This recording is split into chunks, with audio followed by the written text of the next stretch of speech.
Hi, Chris.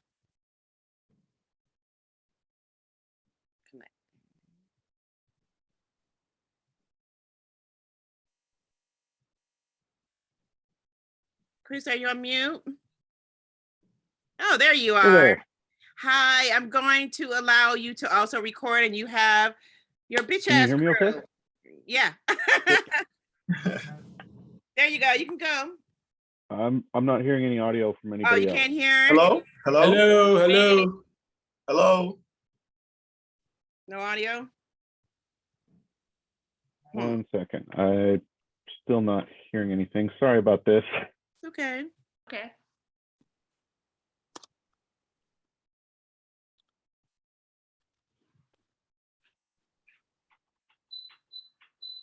There we go. Now I've got Got it? audio. Sorry about that. Okay, there you go. All right.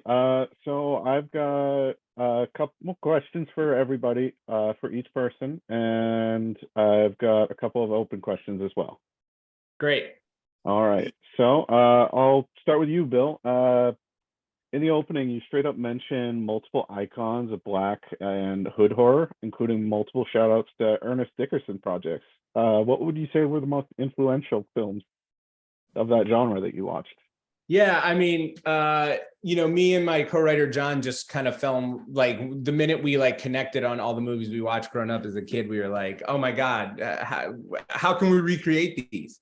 I'd say this movie specifically, People Under the Stairs, is at the top of the list of like what this really champions, and then Tales from the Hood are the two movies I think that this is like, oh, it has the similar storylines, of People Under the Stairs, and the tone and the fun and the campiness of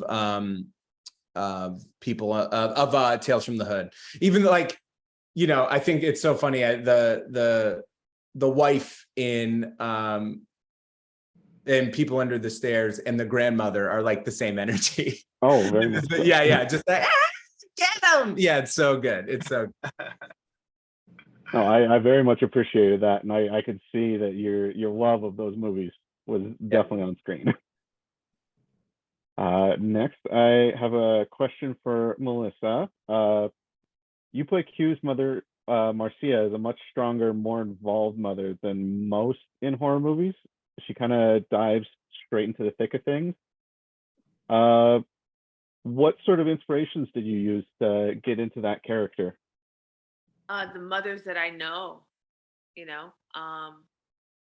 growing up in an urban experience where the majority of mothers around me were single mothers that were very deliberate in their care for their children, and would do anything for them.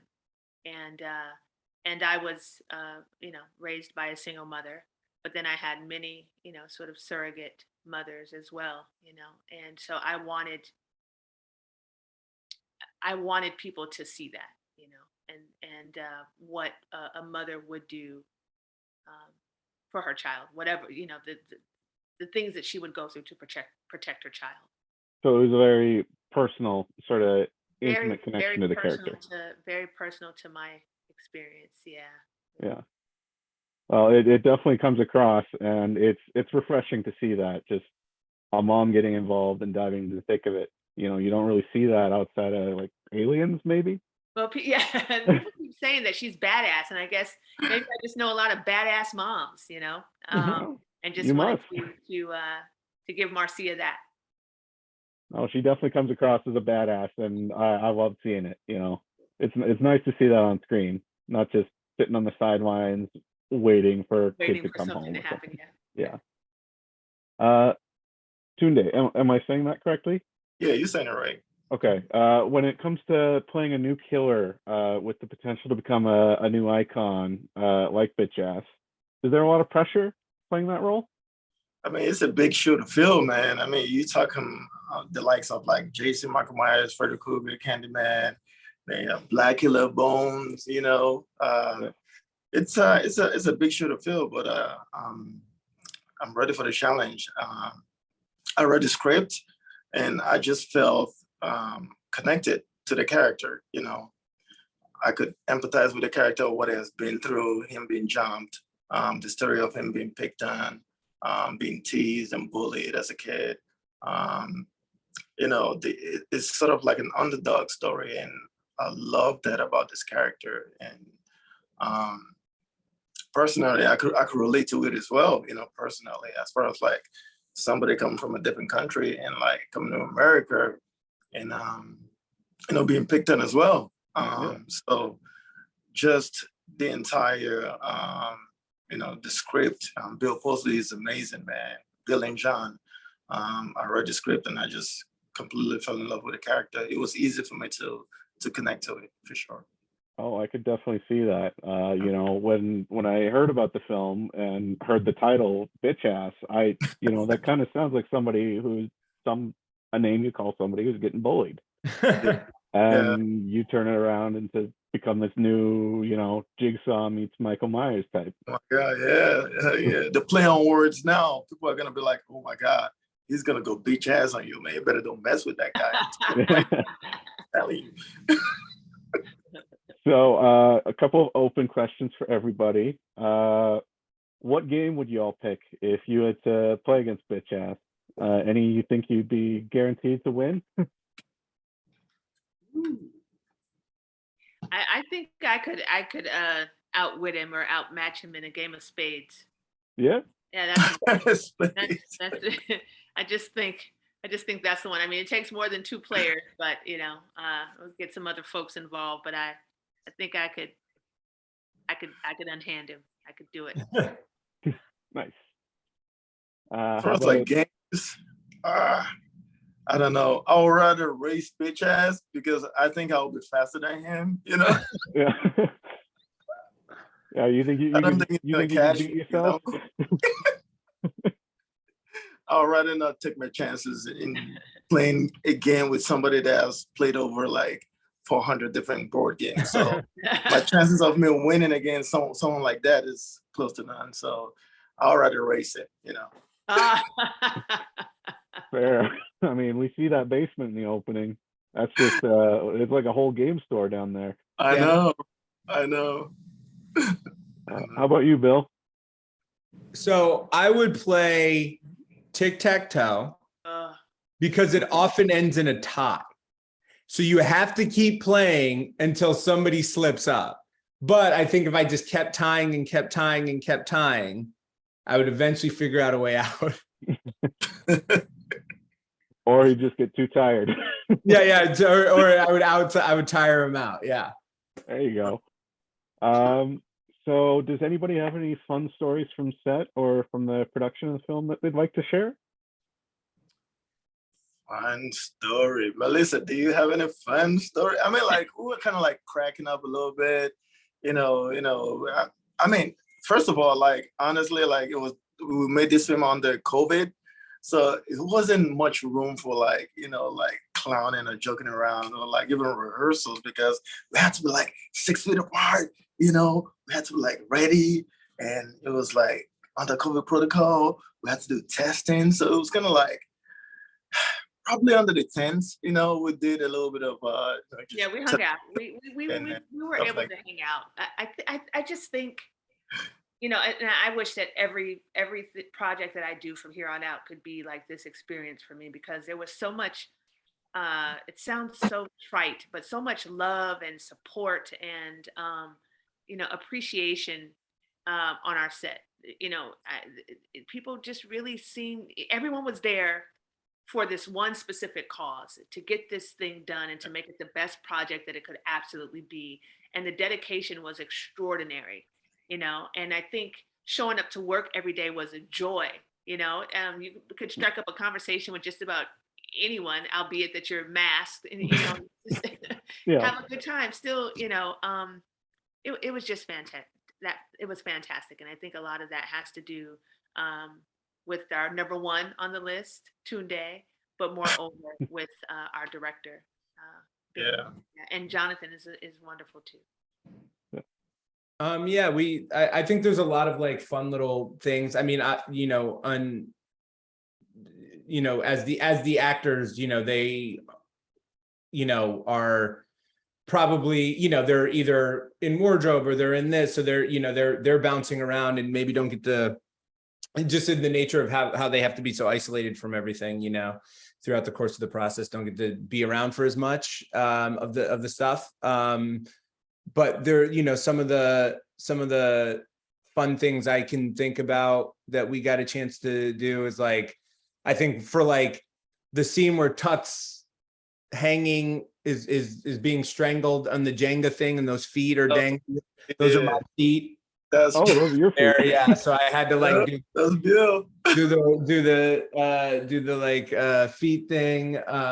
We were hanging upside down. That was crazy. I think the dragging her down the hallway was like Oh yeah, that was fun. that was That was crazy. fun. That was So fun. much fun. So much fun. Melissa was like, "Do it again, do it again, Do it again. You can't on me one take. So Let's yeah. go. Like I'm getting a workout here, man. Oh man. Oh, I bet. So all of Melissa's that stuff was getting like, dragged and sliding. yeah. And it was also great. I mean, where we shot in in South LA for for a couple of the houses, and the neighborhood kids like running up being like, "What is this? Oh my God, what is this?" And we're all like, "Can we curse? What's the name of this movie?" And we were like, "It's bitch ass." Like, we couldn't tell these kids the name. But to see them like riding their bikes and trying to look in and see what was going on, and to see, that was so much fun. Yeah, that's awesome.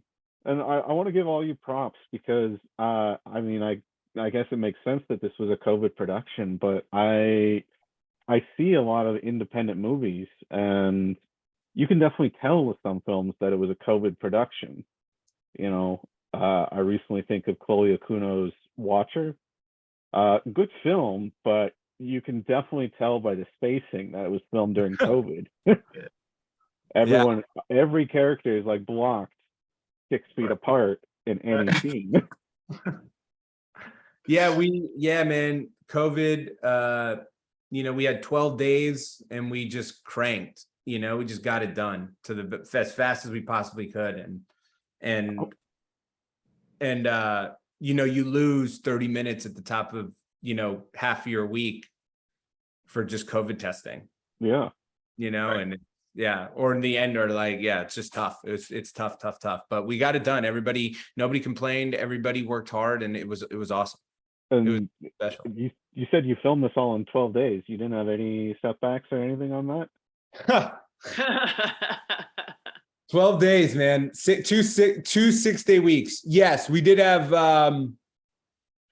it was supposed to be 11 days. One of our locations was very difficult. Yeah.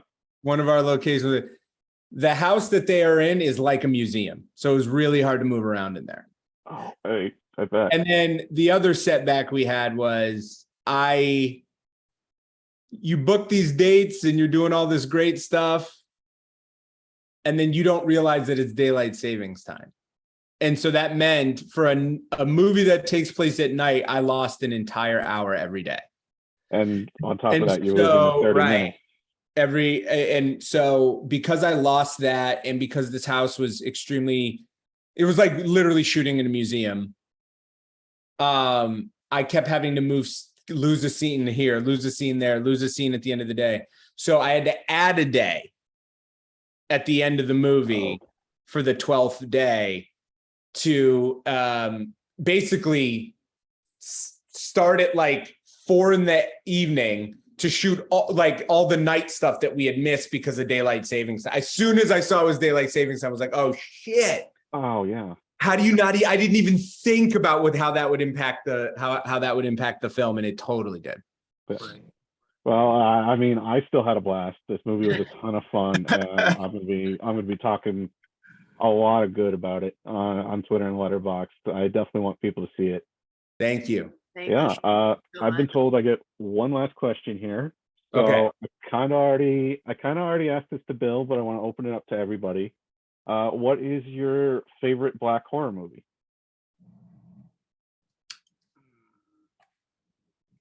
Wow. My favorite is Candyman.